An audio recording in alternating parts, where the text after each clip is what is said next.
ಅದು ಆದ್ಮೇಲೆ ನನಗೆ ಒಂದು ಕಮೆಂಟ್ ಬಂತು ಸಾಯಂಕಾಲ. ಅದು ನೋಡಿದ್ಮೇಲೆ ನನಗೆ ತುಂಬಾನೇ ಬೇಜಾರಾಗಿದೆ. ಅವ್ರ ಮಗಳಿಗೆ ಏನಾಗ್ಯದಂತ ನನಗಂತೂ ಇನ್ನೂ ಹೇಳಕ್ ಆಗುದಿಲ್ಲ. ಅಂತೇನು 10 ದಿವಸ ಆಯ್ತು ಅಂತ ಹೇಳಿದ್ರೆ ಹಾಸ್ಪಿಟ್ಲಾಗ ಅಡ್ಮಿಟ್ ಇದೀವಿ.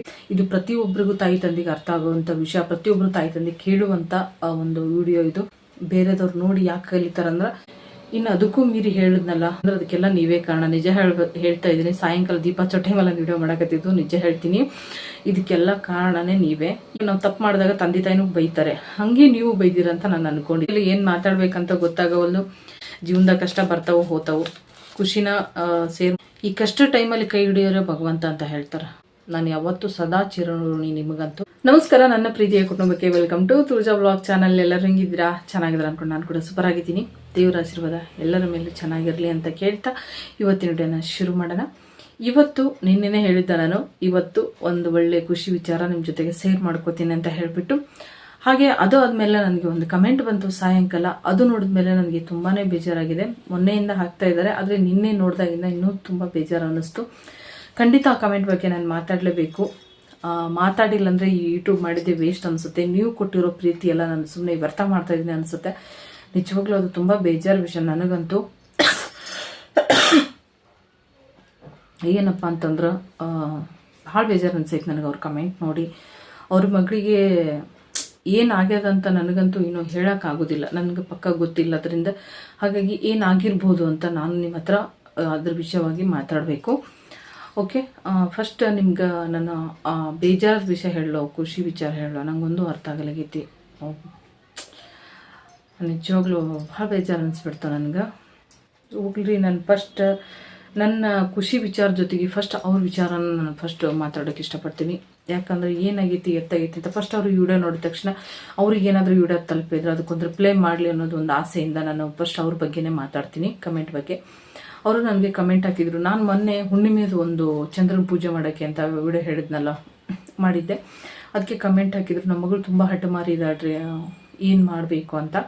ಹಠಮಾರಿಗೆ ಒಂದು ದೇವರು ನಂಬಿದ ಮೇಲೆ ಖಂಡಿತ ಎಲ್ಲವನ್ನೂ ಪರಿಹಾರ ಇದ್ದೇ ಇರುತ್ತೆ. ಹಾಗಾಗಿ ಅದನ್ನು ಮಾಡಿ ಅಂತ ಹೇಳಿದೆ. ಇಲ್ಲ ರೀ, ನಾವು ಈಗ 4-5 ದಿವಸ ಆಯ್ತೇನೋ 10 ದಿವಸ ಆಯಿತು ಅಂತ ಹೇಳಿದ್ರೆ ಹಾಸ್ಪಿಟ್ಲಾಗ ಅಡ್ಮಿಟ್ ಇದ್ದೀವಿ.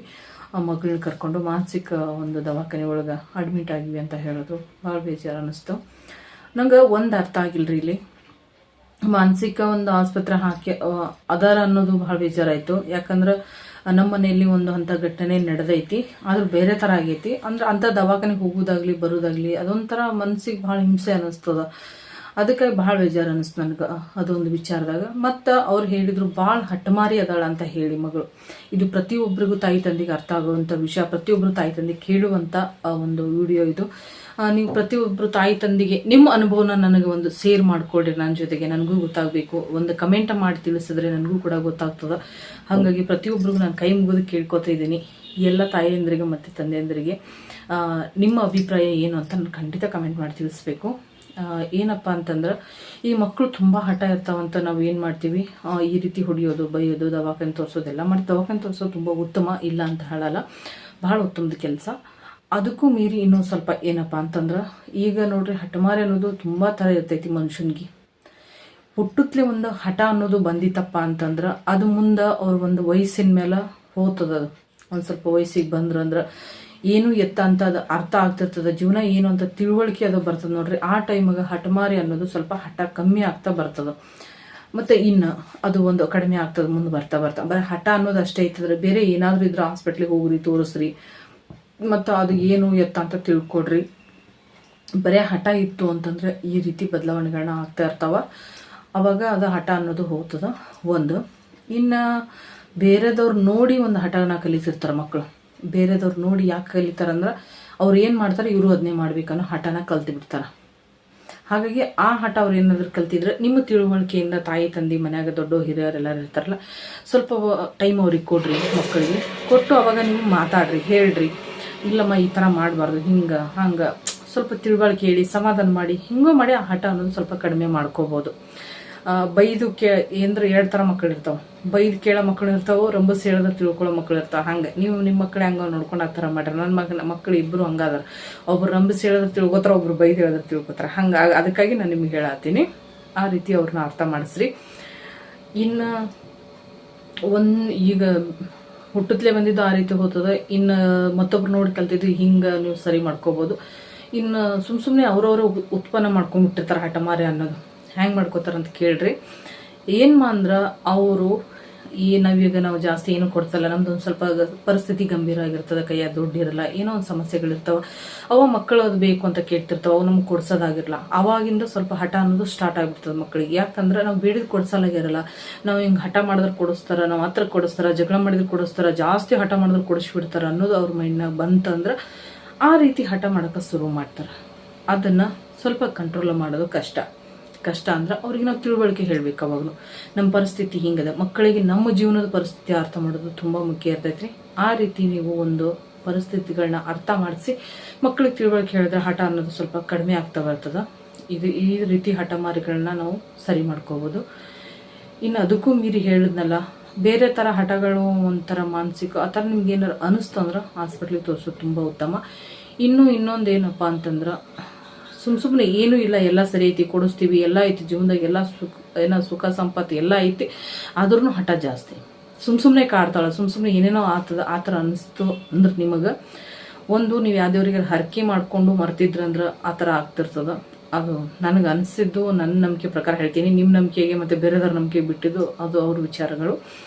ಇನ್ನು ನಿಮ್ಮ ಮನೆ ದೇವ್ರಿಗೆ ಹೋಗದೆ ಇರೋದು, ದೇವ್ರ ಅಲ್ಲಿ ಪೂಜೆ ಮಾಡಿಸ್ತಾ ಇರೋದು, ಅಭಿಷೇಕ, ಈ ಥರದ್ದೆಲ್ಲ ದೇವ್ರ ಮನೆ ದೇವ್ರ ಅಂದಮೇಲೆ ಎಲ್ಲ ಇರ್ತಾವೆ. ಅದರದ್ದು ಮನೆಯಲ್ಲಿ ನಮ್ಮ ದೇವರ ಮನೆ ದೇವರು ಯಾವ್ದಿರ್ತ ಆ ವಾರದಲ್ಲಿ ನಾವು ಪೂಜೆ ಮಾಡಿ ದೀಪ ಹಚ್ಚಿ ಅವತ್ತಿನೊಂದು ವಿಶೇಷ ಪೂಜೆಗಳನ್ನ ಮಾಡ್ಕೊಳ್ಳೋದ್ರಿಂದ ಮನೆ ಶಾಂತಿನೂ ಇರ್ತೈತಿ, ಒಳ್ಳೇದಾಗ್ತಾ ಬರ್ತದೆ. ಅಂಥದ್ದು ನಾವು ಏನಾದರೂ ಮಾಡೋದು ಬಿಟ್ಟಿದ್ರೆ ಈ ರೀತಿ ಆಗ್ತಿರ್ತದೆ. ಯಾಕಂದ್ರೆ ಕಮೆಂಟ್ನಾಗ ಎಲ್ಲನೂ ರಿಪ್ಲೈ ಮಾಡೋಕ್ಕಾಗಲಿಲ್ಲ. ನಿಮ್ಮ ಬಗ್ಗೆ ತಿಳ್ಕೊಬೇಕು ಮತ್ತು ನನಗೆ ಏನು ಅನಿಸಿತೋ ನಾನು ನಿಮ್ಗೆ ಹೇಳಬೇಕಿತ್ತು.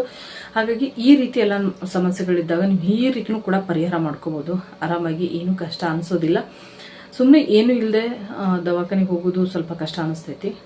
ಅಂದ್ರೆ ಮಕ್ಕಳ ವಿಚಾರದಾಗ ಅಂದ್ರೆ ನನಗೆ ಹಾಗೆ ಅನಿಸ್ತದೆ. ಹಾಗಾಗಿ ಆ ಥರ ಏನಾದರೂ ಇದ್ರೆ ಎಲ್ಲ ದವಾಖಾನೆ ತೋರಿಸಿ ಮಗಳನ್ನ ಆರಾಮ ಮಾಡಿರಿ. ಮತ್ತು ಈಗ ನಿಮ್ಮ ಮಗಳು ಹೆಂಗದ ಅಂತ ಕಮೆಂಟ್ ಮಾಡಿ ತಿಳಿಸ್ರಿ. ಈ ವಿಚಾರಗಳ್ದಾಗ ಯಾವ ವಿಚಾರದಲ್ಲಿ ನಿಮ್ಮ ಮಗಳು ಒಂದು ಸ್ವಲ್ಪ ಹೊಂದಾಣ್ಕೊಂಡಾಳ ಅನ್ನೋದನ್ನು ನಾನು ಕಮೆಂಟ್ ಮಾಡಿ ತಿಳಿಸಿದ್ರೆ ನನಗೂ ಸ್ವಲ್ಪ ಸಮಾಧಾನ ಆಗ್ತದೆ. ಹಾಗಾಗಿ ಕೇಳ್ಕೊತಾ ಇದ್ದೀನಿ, ಹೆಂಗದ ಅಂತ ನಿಮ್ಮ ಮಗಳನ್ನ ಕಮೆಂಟ್ ಮಾಡಿ ತಿಳಿಸ್ರಿ ನನಗೆ. ನಿಮ್ಮ ಮಗಳಿಗೆ ಆದಷ್ಟು ಬೇಗ ಒಳ್ಳೇದಾಗಲಿ ಮತ್ತು ಅವಳ ಹಠಮಾರಿ ಅನ್ನೋದು ಬೇಗ ದೇವ್ರು ಕಡಿಮೆ ಮಾಡಲಿ ಅಂತ ನಾನು ಕೂಡ ದೇವರಲ್ಲಿ ಕೇಳ್ಕೊತೀನಿ, ಒಳ್ಳೇದಾಗಲಿ.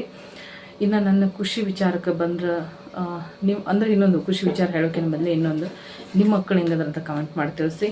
ನನ್ನ ಮಕ್ಕಳು ಹಠಮಾರಿನೂ ಇಲ್ಲ, ಆ ಕಡೆ ಏನೂ ಇಲ್ಲ. ನಾನು ಹೆಂಗೆ ಹೇಳ್ತೀನೋ ಹಂಗೆ ಇರ್ತಾರೆ. ಹಂಗೆ ಕೆಲವೊಂದು ಟೈಮಲ್ಲಿ ಮಕ್ಕಳು ಹೆಂಗೆ ಬೆಳೀತಾರೆ ಅಂತ ಹೇಳೋಕ್ಕಾಗಲ್ಲ. ಆ ರೀತಿ ನಿಮ್ಮ ಮಕ್ಕಳ ವಿಚಾರನ ಸ್ವಲ್ಪ ಕಮೆಂಟ್ ಮಾಡಿ ತಿಳಿಸಿದ್ರೆ ಒಳ್ಳೇದು. ಮತ್ತು ನಿಮ್ಮ ಮಕ್ಕಳು ಯಾವ ಥರ ಹಿಂಗೆ ಹಠಮಾರಿಗಳಿದ್ರೆ ಜಾಸ್ತಿ ಹೊಡಿಯೋದು ಬಡಿಯೋದಕ್ಕಿಂತ ಸ್ವಲ್ಪ ತಿಳುವಳಿಕೆ ಹೇಳಿ ತಿಳಿಸಿ ಹೇಳಿದ್ರೆ ಅರ್ಥ ಮಾಡ್ಕೋಬೋದು ಮಕ್ಕಳು. ಹಾಗೆ ಈಗ ನನ್ನ ವಿಚಾರಕ್ಕೆ ಬಂದ್ರೆ, ನನ್ನ ಖುಷಿ ವಿಚಾರ, ತಿಂಗಳಲ್ಲಿ ಬಂದಿರುವಂಥ ಪೇಮೆಂಟ್ ವಿಡಿಯೋನ ಬೇಗ ಮಾಡೋಕ್ಕಾಗಲಿಲ್ಲ, ಅಂದ್ರೆ ಜಲ್ದಿ ಮಾಡೋಕ್ಕಾಗಲಿಲ್ಲ. ಈ ಸತಿ ಜಲ್ದಿ ಮಾಡಾಕತ್ತೀನಿ. Payment ಬಂದಿನೇ video ಮಾಡಾಕತ್ತೀನಿ. ತುಂಬಾ ಖುಷಿ ಆಗತೈತಿ. ನಿಮ್ಮೆಲ್ಲರ ಪ್ರೀತಿ ಮತ್ತು ಕಾಳಜಿ, ನಿಮ್ಮೆಲ್ಲರ ಒಂದು ಸಪೋರ್ಟಿಂದ ಇವತ್ತು ನನಗೆ ಒಂದು ಪೇಮೆಂಟ್ ಅನ್ನೋದು ಬಂದೈತಿ. ಎಲ್ಲರಿಗೂ ಕೂಡ ತುಂಬ ಹೃದಯದ ಧನ್ಯವಾದಗಳು. ಥ್ಯಾಂಕ್ ಯು ಸೋ ಮಚ್ ಎಲ್ಲರಿಗೂ ಕೂಡ. ಈ ಧನ್ಯವಾದಗಳು, ಥ್ಯಾಂಕ್ ಯು ತುಂಬ ಕಡಿಮೆ ನಿಮ್ಮ ಪ್ರೀತಿ ಮುಂದೆ, ಆದರೂ ನಾನು ಹೇಳಲೇಬೇಕಾಗ್ತದ. ಹಾಗಾಗಿ ಥ್ಯಾಂಕ್ ಯು ಸೋ ಮಚ್ ಎಲ್ಲರಿಗೂ. ಈ ಪ್ರೀತಿ, ಕಾಳಜಿ ಮತ್ತು ನಿಮ್ಮ ಒಂದು ಸಪೋರ್ಟು ಸದಾಕಾಲ ಹೀಗೆ ಇರಲಿ ಅಂತ ಕೇಳ್ಕೊತೀನಿ. ನಾನು ಈಗ ಖುಷಿಯಾಗಿರೋದಕ್ಕೆ ಕಾರಣ ಮತ್ತು ನಾನು ಇಷ್ಟು ಆರಾಮಾಗಿದ್ದೀನಿ, ಇಷ್ಟು ನೆಮ್ಮದಿಯಾಗಿದ್ದೀನಿ, ಎಲ್ಲ ಒಂದು ಸಾವಿರಾರು ಚಿಂತೆಗಳಿದ್ದು, ಯಾರೋ ಬಂದಿದ್ದು, ಯಾರೋ ಬಿಟ್ಟು ಹೋಗಿದ್ದು, ಇನ್ನೇನೇನೋ ಆಗಿದ್ದು, ನಾನು ಹೇಳ್ತಲ್ಲ ಒಂಥರ ಮಾನಸಿಕ ಆದಂಗೆ ಆಗಿತ್ತು ಆವಾಗ ನನಗೆ.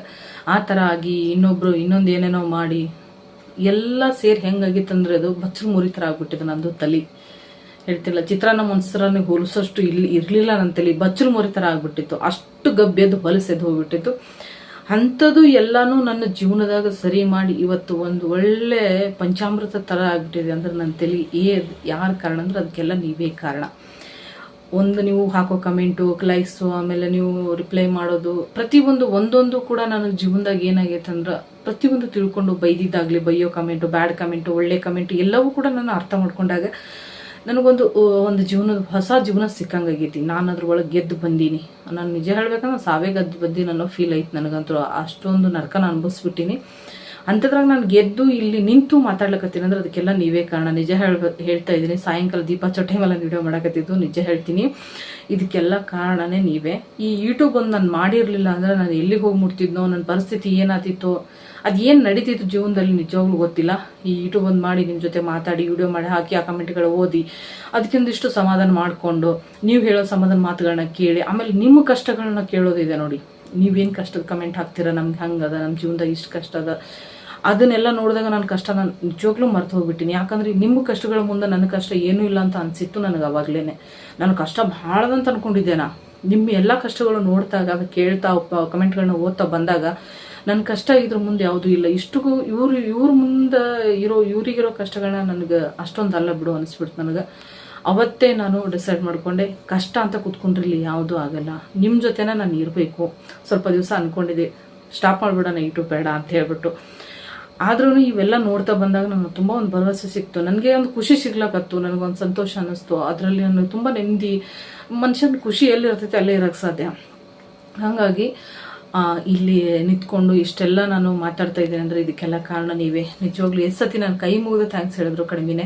Thank you so much. ಮತ್ತೆ ಹೇಳ್ತೀನಿ, ತುಂಬಾ ಅಂದರೆ ತುಂಬ ನಿಮ್ಮಿಂದ ನನಗೆ ಸಿಕ್ಕಿರೋದು ಕಲ್ತಿರೋದು ತುಂಬ ಐತಿ. ನಿಮ್ಮಿಂದ ನನ್ನಿಂದ ನೀವೇನು ಕಲ್ತಿದ್ರೋ, ಎಷ್ಟು ಉಪಯೋಗ ಆಗಿದೆಲ್ಲ ಗೊತ್ತಿಲ್ಲ. ನಿಮ್ಮಿಂದ ನನಗೆ ತುಂಬ ಅಂದರೆ ತುಂಬ ಉಪಯೋಗ ಆಗ್ಯದ, ತುಂಬ ಕಲ್ತಿದ್ದೀನಿ. ನಾನು ಒಳ್ಳೆ ಕಮೆಂಟಿಂದ ಎಷ್ಟು ಕಲ್ತಿದ್ದೀನೋ ಬ್ಯಾಡ್ ಕಮೆಂಟಿಂದ ಕೂಡ ಅಷ್ಟೇ ಕಲ್ತಿದ್ದೀನಿ. ನನಗೆ ಅವ್ರು ಬೈದಿದ್ದಾರೆ ಅಂತ ನನಗೆ ಅನಿಸ್ಲಿಲ್ಲ, ನನಗೊಂದು ತಿಳುವಳಿಕೆ ಬುದ್ಧಿ ಮಾತು ಹೇಳ್ಯಾರಂತ ಅನಿಸೈತಿ. ಹಾಗಾಗಿ ನಾನು ಫುಲ್ ಖುಷಿಯಾಗಿದ್ದೀನಿ. ನನಗೆ ಯಾವುದೇ ಇಲ್ಲಿ ನೀವು ಬ್ಯಾಡ್ ಕಮೆಂಟಿಂದ ನನಗೇನೂ ಬೇಜಾರು ಕೂಡ ಆಗಿಲ್ಲ. ಇವಾಗ ಯಾರೇ ನಾವು ತಪ್ಪು ಮಾಡಿದಾಗ ತಂದೆ ತಾಯಿನೂ ಬೈತಾರೆ, ಹಾಗೆ ನೀವು ಬೈದಿರಂತ ನಾನು ಅಂದ್ಕೊಂಡಿದ್ದೀನಿ. ಎಲ್ಲರಿಗೂ ಕೂಡ ಮತ್ತೊಮ್ಮೆ ತುಂಬ ಹೃದಯದ ಧನ್ಯವಾದಗಳು. ಮತ್ತೆ ಹೇಳ್ತಿದ್ದೀನಿ ಅಂತ ಬೇಜಾರು ಮಾಡ್ಕೋಬೇಡ್ರಿ. ನಿಜವಾಗ್ಲೂ ನನಗೆ ಆ ಖುಷಿಯಲ್ಲಿ ಏನು ಮಾತಾಡಬೇಕಂತ ಗೊತ್ತಾಗವಲ್ದು. ಇದಕ್ಕೆಲ್ಲ ಕಾರಣರಾದರು ನೀವು. ಹಾಗಾಗಿ ನಿಮ್ಮ ಜೊತೆಗೆ ವಿಡಿಯೋ ಶೇರ್ ಮಾಡ್ಕೊಳ್ಳೇಬೇಕು ಅಂತ ಅನ್ನಿಸ್ತು.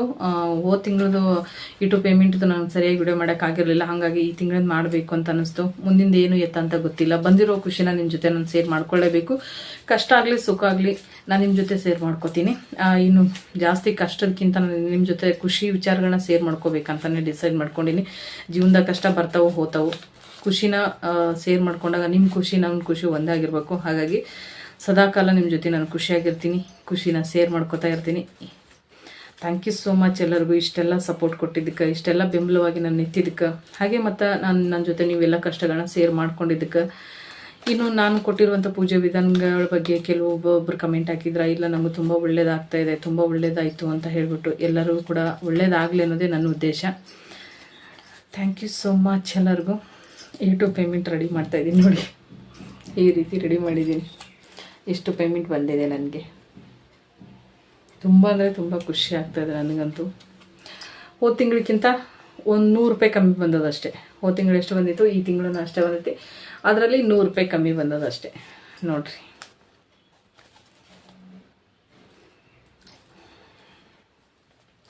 ಇದಕ್ಕೆಲ್ಲ ನೀವೇ ಕಾರಣರು. ನಿಮ್ಮಿಂದ ನಾನು ಅದು ಹೇಳ್ತಾರಲ್ಲ, ಭಗವಂತ ಒಂದು ತನ್ನ ಕೊಟ್ಟಾಗ ಅದನ್ನು ಕಣ್ಣಿಗೆ ಹೊತ್ಕೊಂಡು ತಿನ್ನಬೇಕು ಅಂತ ಹೇಳಿಬಿಟ್ಟು, ಹಾಗೆ ಈ ಸದ್ ನನ್ನ ಪರಿಸ್ಥಿತಿನೂ ಕೂಡ ನೀವು ಕೊಟ್ಟಿರುವಂಥ ಒಂದು ತನ್ನನ್ನು ನನ್ನ ಕಣ್ಣಿಗೆ ಹೊತ್ಕೊಂಡು ನಮಸ್ಕಾರ ಮಾಡಿಕೊಂಡು ಆಶೀರ್ವಾದ ತೊಗೊಂಡು ತಿನ್ನುವಂಥ ಪರಿಸ್ಥಿತಿ. ಈ ಟೈಮಲ್ಲಿ ನೀವು ಕೈ ಹಿಡಿದಿದ್ದು ತುಂಬಾ ಖುಷಿ ವಿಚಾರ. ಒಂದು ಇನ್ನೊಂದು ಏನು ಹೇಳ್ಬೇಕಂದ್ರೆ, ಈ ಕಷ್ಟ ಟೈಮಲ್ಲಿ ಕೈ ಹಿಡಿಯೋರೆ ಭಗವಂತ ಅಂತ ಹೇಳ್ತಾರೆ. ಕಷ್ಟ ಟೈಮಲ್ಲಿ ತುಂಬ ಜನ ಬಿಟ್ಟು ಹೋಗ್ತಾರೆ, ಬಿಟ್ಟು ಹೋಗ್ಯಾರೋ ಏನೇನೋ ಆಗೈತಿ. ಆದರೆ ಈ ಕಷ್ಟ ಟೈಮಲ್ಲಿ ನೀವೆಲ್ಲರ ಕೈ ಹಿಡಿದು ನಾನು ನಿಲ್ಲಿಸಿರಿ, ನನಗೊಂದು ಈ ಸ್ಥಾನನ ಕೊಟ್ಟಿದ್ರಲ್ಲ, ನಾನು ಯಾವತ್ತೂ ಸದಾ ಚಿರಋಣಿ ನಿಮಗಂತೂ. ಎಲ್ಲರೂ ಕೂಡ ಈ ಒಂದು ಪೇಮೆಂಟ್ಗೆ ಕಾರಣರಾಗಿದ್ದೀರಾ.